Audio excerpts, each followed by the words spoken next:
ರಾಜ್ಯದ ಅಲ್ಲಲ್ಲಿ ವದಂತಿಗಳನ್ನು ನಂಬಿ ಪೆಟ್ರೋಲ್ಗಾಗಿ ಜನ ಕ್ಯೂ ನಿಲ್ತಾ ಇರೋದು. ಬೀದರ್ನಲ್ಲೂ ಕೂಡ ಹಿಂಗೇನೆ ಪೆಟ್ರೋಲ್ಗಾಗಿ ಡೀಸೆಲ್ಗಾಗಿ ಜನ ಕ್ಯೂ ನಿಲ್ತಾ ಇದ್ದಾರೆ. ವದಂತಿ ಯಾರೋ ವಾಟ್ಸಪ್ ಮೆಸೇಜಲ್ಲಿ ಕಳಿಸಿದ್ದಾರೆ, ನಾಳೆಯಿಂದ ಪೆಟ್ರೋಲ್ ಸಿಗಲ್ಲ ಅಂತ, ಸಿಕ್ಕರು 50 ರೂಪಾಯಿ ಜಾಸ್ತಿ ಲೀಟ್ರಿಗೆ ಅಂತ ಯಾರ್ದೋ ಮೆಸೇಜು. ಅದನ್ನು ನಂಬಿಕೊಂಡು ಜನ ಪೆಟ್ರೋಲ್ ಬಂಕ್ನ ಮುಂದೆ ಕ್ಯೂ ನಿಂತಿರೋದು. ಮಧ್ಯಪ್ರಾಚ್ಯ ರಾಷ್ಟ್ರಗಳಲ್ಲಿ ನಡೀತಾ ಇರತಕ್ಕಂಥ ಯುದ್ಧದ ಎಫೆಕ್ಟ್ ಈಗ ಗಡಿ ಜಿಲ್ಲೆ ಬೀದರ್ನ ಪೆಟ್ರೋಲ್ ಬಂಕ್ಗಳ ಮೇಲೆ ಕೂಡ ಈಗ ಬಿದ್ದಿರ್ತಕ್ಕಂಥದ್ದು. ಪೆಟ್ರೋಲ್ ಹಾಗೂ ಡೀಸೆಲ್ ಅಭಾವದ ವದಂತಿ ಹಿನ್ನೆಲೆ ಪೆಟ್ರೋಲ್ ಬಂಕ್ನ ಮುಂದೆ ಜನರು ಸಾಲುಗಟ್ಟಿ ನಿಂತು ಪೆಟ್ರೋಲ್ ಹಾಕಿಸ್ಕೊಳ್ತಕ್ಕಂಥ ಕೆಲಸವನ್ನು ಕೂಡ ಈಗ ಮಾಡ್ತಾ ಇರ್ತಕ್ಕಂಥದ್ದು. ಬೀದರ್ ನಗರದ ಅಂಬೇಡ್ಕರ್ ಸರ್ಕಲ್ ಬಳಿ ಇರ್ತಕ್ಕಂಥ ಪೆಟ್ರೋಲ್ ಬಂಕ್ನ ಮುಂಭಾಗದ ದೃಶ್ಯವನ್ನು ಕೂಡ ನಿಮಗೆ ತೋರಿಸ್ತಾ ಇದ್ದೀವಿ.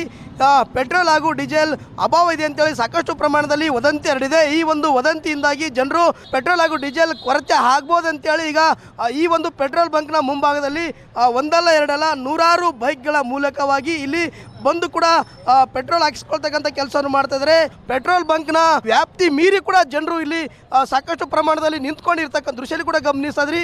ಬೈಕ್ಗಳಿದ್ದಾವೆ, ನೂರಾರು ಬೈಕ್ಗಳು, ಒಂದು ಕಡೆ ಪೆಟ್ರೋಲ್ಗಾಗಿ ಬೈಕ್ಗಳು, ಇನ್ನೊಂದು ಕಡೆ ಡೀಸೆಲ್ಗಾಗಿ ಕೂಲ್ ವ್ಯಾನ್ಗಳು ಇರ್ಬೋದು, ಆಟೋಗಳಿರ್ಬೋದು, ಕಾರ್ಗಳಿರ್ಬೋದು, ಅವೆಲ್ಲವೂ ಕೂಡ ಇಲ್ಲಿ ಸಾಲುಗಟ್ಟಿ ನಿಂತ್ಕೊಂಡಿದ್ದೇವೆ. ಪೆಟ್ರೋಲ್ ಹಾಗೂ ಡೀಸೆಲ್ ಸಿಗಲ್ಲ ಅಂತೇಳಿ ಜನರು ಕೂಡ ಕೈಯಲ್ಲಿ ಬಾಟಲ್ ಇರ್ಬೋದು, ಬ್ಯಾರೆಲ್ ಇರ್ಬೋದು ತುಂಬಿಸ್ಕೊಂಡು ಈಗ ಮನೆಗೆ ಹೋಗ್ತಕ್ಕಂಥ ಕೆಲಸವನ್ನು ಮಾಡ್ತಾರೆ. ಯಾಕಂದರೆ ಈಗಾಗಲೇ ದೊಡ್ಡ ಮಟ್ಟದ ಒಂದು ಅಭಾವದ ವದಂತಿಯ ಸುದ್ದಿ ಈಗ ಜನರನ್ನು ಕಂಗಾಲಾಗುವಂತೆ ಮಾಡಿರ್ತಕ್ಕಂಥದ್ದು. ಹಾಗಾಗಿ ಗಡಿ ಜಿಲ್ಲೆ ಬೀದರ್ನಲ್ಲಿ ಇಷ್ಟು ದಿನ ಗ್ಯಾಸ್ಗಾಗಿ ಜನ ಪರದಾಟ ಅನುಭವಿಸ್ತಾ ಇದ್ರು. ಆದರೆ ಈಗ ಪೆಟ್ರೋಲ್ ಹಾಗೂ ಡೀಸೆಲ್ಗಾಗಿ ಸಾಕಷ್ಟು ಪ್ರಮಾಣದಲ್ಲಿ ಬೆಳಗಿನಿಂದ ಕೂಡ ಈಗ ಸಾಲುಗಟ್ಟಿ ನಿಂತು ಪೆಟ್ರೋಲ್ ಹಾಗೂ ಡೀಸೆಲ್ಗಳನ್ನು ಹಾಕಿಸ್ಕೊಳ್ತಕ್ಕಂಥ ಕೆಲಸವನ್ನು ಕೂಡ ಮಾಡ್ತಿದ್ದಾರೆ. ಪೆಟ್ರೋಲ್ ಹಾಗೂ ಡೀಸೆಲ್